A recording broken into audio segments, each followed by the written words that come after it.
Bom, tem um evento que ele vem se aprofundando e que é um evento curiosíssimo.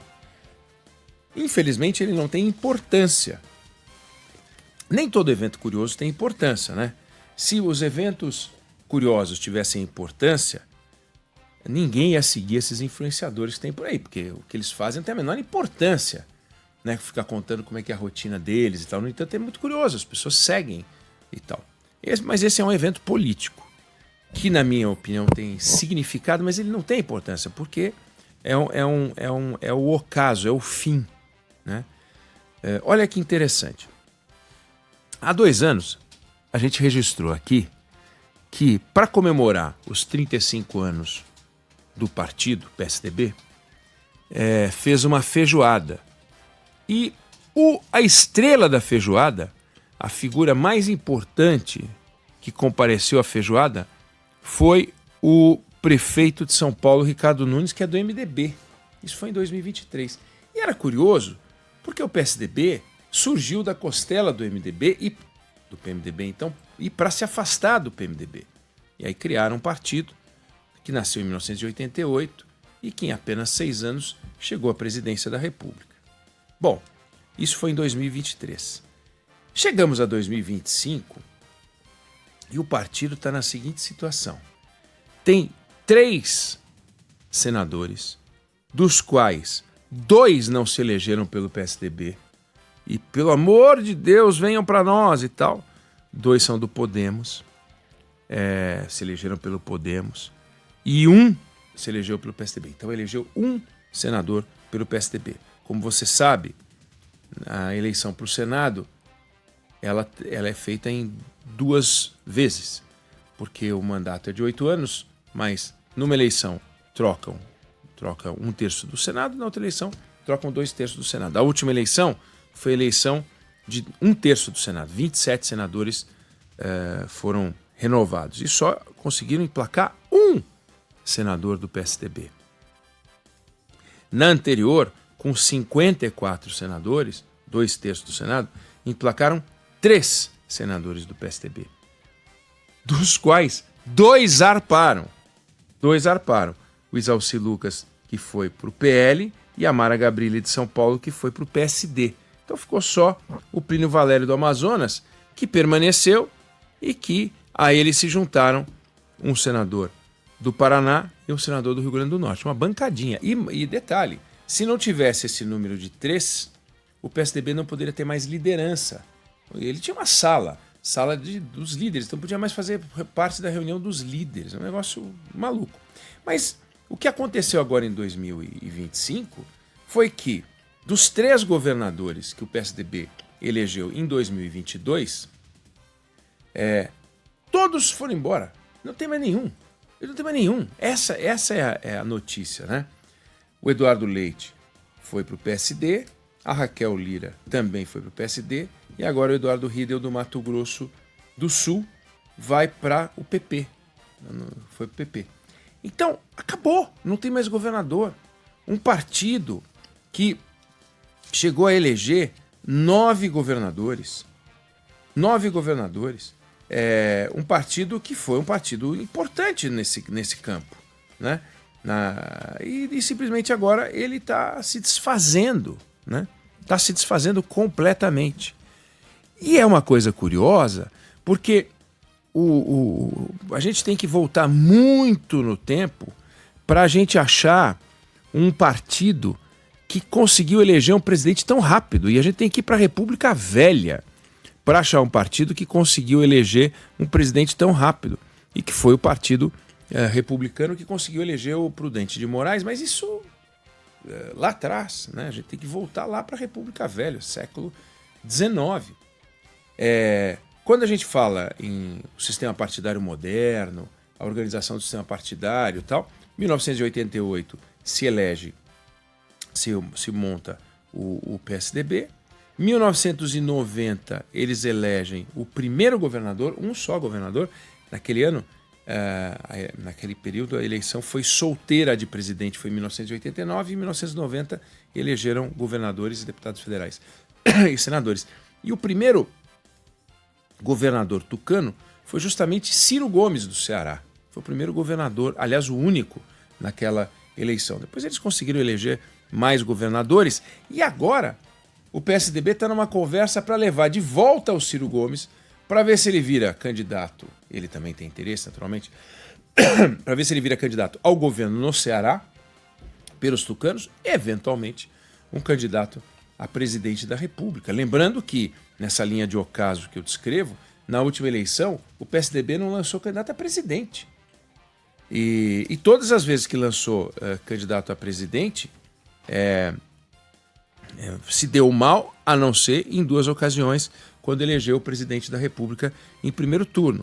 Mas o Alckmin se deu mal em 2018, o Aécio perdeu em 2014, o Serra perdeu em 2010, o Alckmin de novo perdeu em 2006, o Serra perdeu em 2002, estou voltando no tempo. Todas as eleições perdidas ou para o PT ou viram o partido cair já no primeiro turno, que é o caso do Alckmin em 2018. Viu o PT e o PL irem para o segundo turno.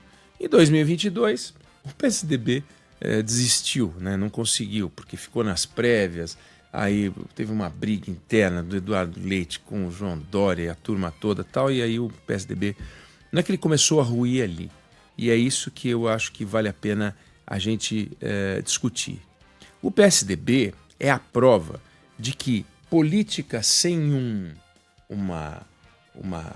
projeto, sem uma causa, sem um propósito, é um juntadão de nomes. Os partidos viram um juntadão de nomes. E o juntadão de nomes acaba perdendo consistência, porque os grandes nomes vão envelhecendo, não acontece um processo de renovação, e como não há uma causa, não há o que ser alimentado. E aí o partido se esvai, que é o que aconteceu com o PSDB. Veja, o PSDB só chegou à presidência da República porque o presidente da República da época em que houve a eleição de 1994, que era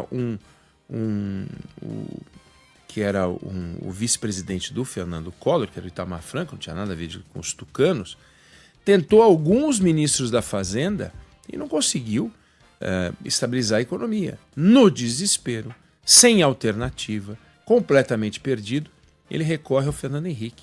Então o Fernando Henrique não foi eleito porque era tucano, foi porque ele conseguiu vencer a inflação e aí os eleitores votaram naquele cara que conseguiu baixar a inflação. Então ele foi eleito por isso. Ele podia ser de qualquer partido, na época do PFL, do PTB, de qualquer partido, que ele seria presidente da República.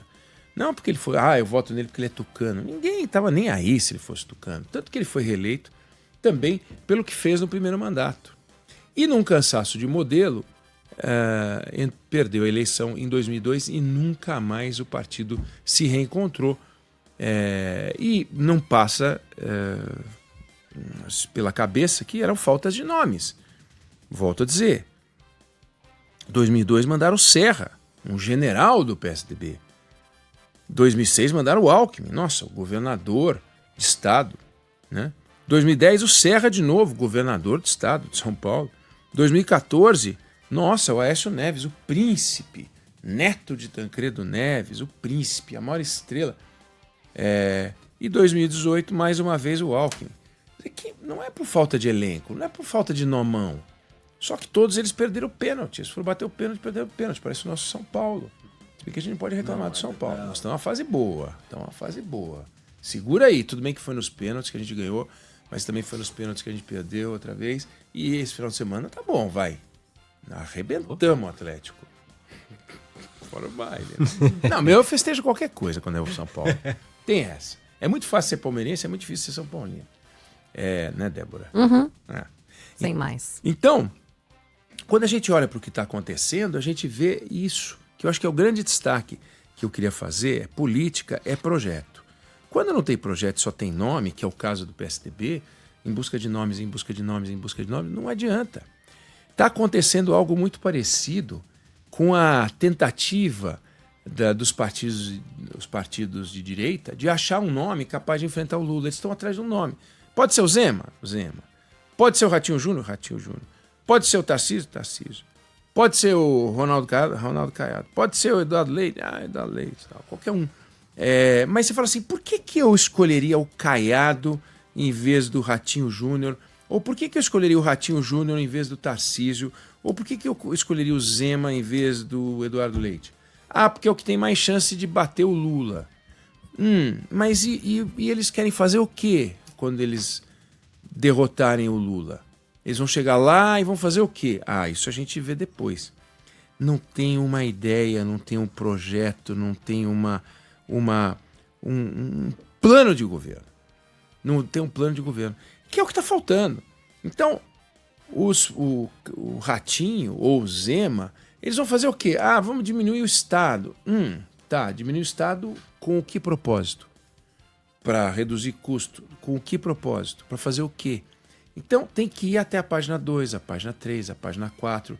Tem que falar longamente o que quer fazer. Em que país a gente quer que o Brasil se transforme. Esse país que está aí, com o Estado pesado, eu sei que é ruim. Esse país que está aí, com a taxa de juros de 15%, eu sei que é ruim. Eu não preciso do Caiado, do Zema, do Ratinho, do Tarcísio para me dizer que nós temos um problema. Não preciso. Eu quero saber o seguinte, beleza, como é que nós vamos mudar esse estado de coisas? Qual é o projeto que tem por trás para a gente poder fazer do Brasil um país mais sofisticado, que aposta em educação, aposta no crescimento e tal? E eu não estou vendo esses caras falarem. Como, aliás, a gente também não viu nas últimas eleições em que o PSDB teve algum protagonismo. O Aécio Neves, que quase ganhou em 2014, ele quase ganhou em 2014 porque a presidente era um desastre e mesmo assim ganhou. A Dilma Rousseff ganhou do Aécio. Ganhou do Aécio. O Serra perdeu para Dilma Rousseff em 2014. Se perguntar assim, o que a Dilma tinha de projeto? Nada. Ela era o nome indicado pelo Lula. O que o Lula tem de projeto? Nada. É um nome que se transformou no maior líder aí dos últimos tempos. O que ele apresenta para o país de projeto? Assim, qual é o Brasil do Lula? Eu não sei dizer. Mas se uma pessoa, se um candidato quiser aparecer para ocupar o espaço do Lula, fazendo a mesma coisa que o Lula, o eleitor vai dizer, bom, mas se é igual, se não tem ideia, não tem um projeto, não tem nada de novo, fica com o Lula. E aí vão perder. Então, falta uma novidade. E o PSDB conseguiu não ter novidade ao longo desse tempo todo. A última novidade foi a única novidade, que foi a candidatura escolhida, quase que imposta, pela realização que ele fez no Ministério da Fazenda, que não tem nada de política, do ponto de vista eleitoral. Tornou-se uma política eleitoral, mas no fundo foi uma conquista econômica, graças ao Itamar Franco e graças aos técnicos que ele levou para a Fazenda e tal. Mas não assim, eleitoralmente, o Fernando Henrique Cardoso, a experiência que ele tinha tido anterior foi de ser derrotado para a Prefeitura de São Paulo. E se não tivesse aparecido a chance de ser ministro da Fazenda, provavelmente não seria presidente da República e o PSDB talvez viesse a ocupar muito tempo depois. E agora pegam o Ciro Gomes. Se o Ciro Gomes vai ser candidato a presidente, se o Ciro Gomes vai ser candidato ao governo do Ceará, eu não sei. Isso que eu sei é que o Ciro Gomes tem uma folha corrida de alguns partidos no lombo, 7 partidos, troca de partido o tempo todo.